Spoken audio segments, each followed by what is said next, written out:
We have to stop with your View obsession. No, we got to. You're making them famous enough. You talk about The View so much that I miss the Canadian guy with the big boobs. Never thought I would say that. No. I never thought I would say that. Where is he? But where is he? You gotta let go of The View, Greg. It's not healthy for you. She's full of she the cops are just in a group sitting around drinking coffee. Hey, police, this is my kid. You see him running around, you leave him alone or you gotta deal with me. This should probably be illegal, but it's hilarious. Tyrus walked onto the View set and dropped a truth bomb so massive it felt like it should have triggered fire alarms, sprinklers, and maybe a few emergency therapy sessions backstage. In a matter of seconds, everything you thought you knew about polite daytime TV evaporated, and the hosts were left scrambling like cats tossed into a bathtub. No filter, no safety net, just raw, uncomfortable reality hitting live television at full force. And what followed was so chaotic, so painfully messy, it made the entire moment impossible to look away from. Not even that. In The View, you don't need to find Trumpers. You need to fire your race baiters. Yeah. You need to fire the two races. You've had people. You had a McCain on there. You've had people on there before, and you ran them off. Mm-hmm. So the racist ones who want to stick to this, Whoopi and Sonny, and the, was it Bette Midler? What's her name? Yeah, broke-ass Bette Midler. Fire them and bring people in. Maybe you could get McCain. Before we go any further, smash that like button and hit subscribe, because you already know you don't want to miss this one. It's funny how a brightly lit table can turn into a pressure cooker, with everyone smiling, nodding, and playing along while pretending the coffee is strong enough to carry them through yet another round of forced politeness and carefully scripted agreement, even as the tension quietly builds underneath the surface. The synagogue. I mean, why do we not know those things? It's something that I've never, I love doing it. I don't need praise for it. I don't, we all like a certain level of praise, but I've never, I just like helping people. I help a lot of people and I enjoy doing it and I never talk about it. It's nice that you bring it up. I also think it's not a narrative that the press likes talking about, for me. But I think it would help a lot of the American people who have been misled, I myself included. Now, listen. The audience sees laughter, applause, and perfectly timed reactions. But what they don't see is the invisible rule book hovering over that table, quietly dictating what can be said and what must stay buried.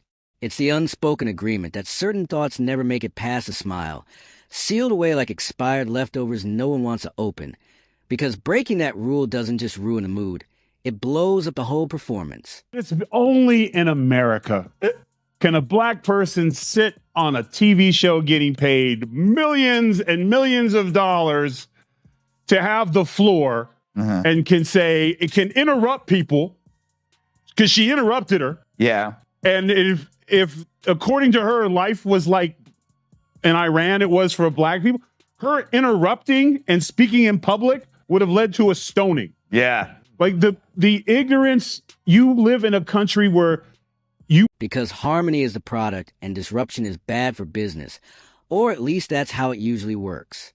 Then a moment arrives that doesn't ask for permission, doesn't care about seating charts, commercial breaks, or the quiet agreement to keep everything safe, and suddenly performance cracks, revealing what happens when control slips and something real forces its way onto the stage. Republican, but every show and every break, she was nearly in tears because she was being attacked. Mm-hmm. So the problem is that you have to go after the racist people. And be the CEO goes, you know what? I'm not going to allow a woman on my show or man that will go after white America and talk about them like dogs. That doesn't represent our ideals or values for anyone.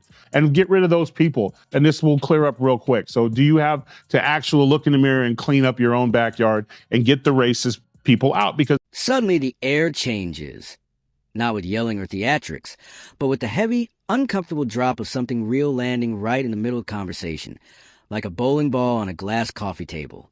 What makes it funny isn't just reactions, it's the brief dance of confusion that follows. Eyes darting, smiles freezing, and that shared silent thought, are we even allowed to say this? When someone like Tyrus stops tiptoeing, the entire room has to recalibrate. This isn't polite disagreement wrapped in TV-friendly packaging. It's a blunt truth that forces the set to remember exists in the real world. The brilliance is how calmly it lands. No build-up, no speech. Just honesty delivered with zero padding. It's like turning the lights on at a party and revealing the mess everyone was dancing around. And that's why it hits so hard, because the table isn't built for honesty. It's built for consensus, safe outrage, and arguments that never leave the shallow end. Sonny, yes, ma'am. And then the one cop was like, nah. And they're like, put it away. Put the baton away, Johnson. You got away this time, kid, because if you weren't Sonny Halston's son, I'd you up. Like, this is what people do. They lie. They say the stupidest. This is like people who name drop someone like, yo, I was in the room with Enrico Palazzi and I taught him how to sing, and they just say, she say, cops. Just a group of cops, just a little herd of policemen just walk around the white neighborhood. When a truth bomb drops in a setting like that, it doesn't explode, it implodes. The reaction is quiet but crushing. Nervous laughter that sounds pre-selected, chatter that rushes in like filler, and a sudden pivot to a new topic as if speed alone could erase what just happened. Tyrus doesn't need to raise his voice or pound the table. His power comes from sounding like someone who already finished a thought while everyone else is still flipping through their cards. It isn't anger or bitterness. It's clarity, the one thing television fears most. Clarity exposes the cracks, revealing how so many bold conversations are carefully staged to stay safely inside the lines. Everyone knows the roles. Everyone knows which lines not to cross, until someone crosses them anyway and keeps walking. What follows is controlled chaos. Producers gripping headsets, no graphic ready, no script to save the moment. And there it sits in the middle of the table, uninvited and undeniable. The irony is delicious. The one thing about America that makes it different than anyone else, you have an opportunity, even as dumb as the she's just said, that she has an opportunity tomorrow.